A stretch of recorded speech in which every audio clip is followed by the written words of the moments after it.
بسم اللہ الرحمن الرحیم۔ ناظرین، آج کا چوتھا ویلاگ، صفحہ نمبر 124، معارف القرآن، سورۃ بقرہ۔ ناظرین، کتاب کا نام ہے معارف القرآن، جلد اول ہے سورۃ فاتح سے لے کر سورۃ بقرہ تک، پارہ پہلا سے لے کر پارہ تیسرا، رکوع 8واں ہے۔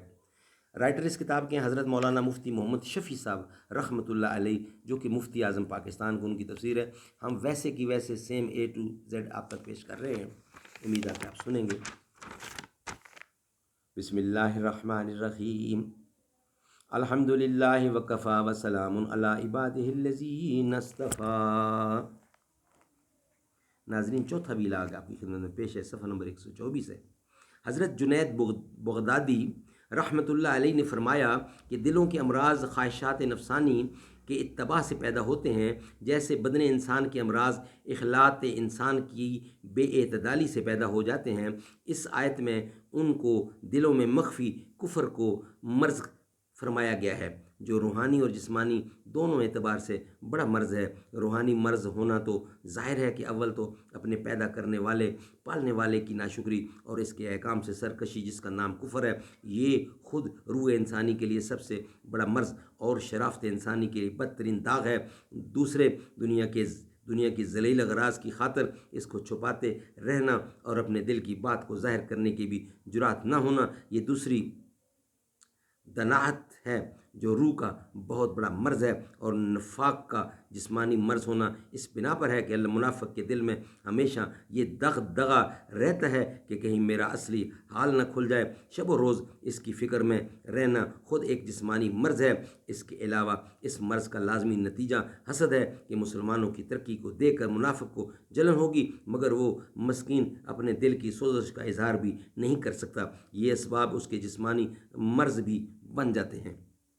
اور یہ جو فرمایا کہ اللہ تعالیٰ نے ان کا مرض اور بھی بڑھا دیا، اس کا مطلب یہ ہے کہ یہ لوگ اسلام اور مسلمانوں کی ترقی سے جلتے ہیں اور اللہ تعالیٰ کو یہ ترقی دینا ہے، اور ہر وقت اس کے مشاہدات ہوتے رہتے ہیں، اس لیے ان کا یہ مرض بڑھتا ہی رہتا ہے۔ چوتھی اور پانچویں آیتوں میں منافقین کا یہ مغالطہ مذکور ہے کہ فساد کو اصلاح سمجھتے اور اپنے آپ کو مصلح کہتے تھے۔ قرآن کریم نے واضح کیا کہ فساد و اصلاح زبانی تہموں پر دائر نہیں ہوتے، ورنہ کوئی چور ڈاکو بھی اپنے آپ کو مفسد کہنے کو تیار نہیں، بلکہ مدار کار اس کام پر ہے، بلکہ مدار کار یعنی اس کا دار و مدار اس کام پر ہے جو کیا جا رہا ہے وہ فساد ہے، تو کرنے والے کو مفسد ہی کہا جائے گا، خواہ اس کی نیت فساد کی نہ ہو۔ چھٹی آیت میں منافقین کے سامنے صحیح ایمان کا ایک معیار رکھا گیا کہ آمنو کما آمن الناس، یعنی ایمان لو جیسے ایمان لائے اور لوگ۔ اس میں لفظ ناس سے مراد باتفاق مفسرین صحابہ کرام ہیں، کیونکہ وہی حضرات ہیں جو نزول قرآن کے وقت ایمان لائے تھے کہ اللہ تعالیٰ کے نزدیک صرف وہی ایمان معتبر ہے جو صحابہ کرام کے ایمان کی طرح ہو۔ جن چیزوں میں جس کیفیت کے ساتھ ان کا ایمان ہے، اسی طرح کا ایمان دوسروں کا ہوگا تو ایمان کہا جائے گا، ورنہ نہیں۔ اس سے معلوم ہوا کہ صحابہ کرام کا ایمان ایک کسوٹی ہے جس پر باقی ساری امت کے ایمان کو پرکھا جائے گا۔ جو اس کسوٹی پر صحیح نہ ہو، اس کو شرعاً ایمان اور ایسا کرنے والوں کو مومن نہ کہا جائے گا۔ اس کے خلاف کوئی عقیدہ اور عمل خاص ظاہر میں کتنا ہی اچھا نظر آئے اور کتنی ہی نیک نیتی سے کیا جائے، اللہ کے نزدیک ایمان معتبر نہیں۔ ان لوگوں نے صحابہ کرام کو سفہا یعنی بے وقوف کہا، اور یہی ہر زمانے کے گمراہوں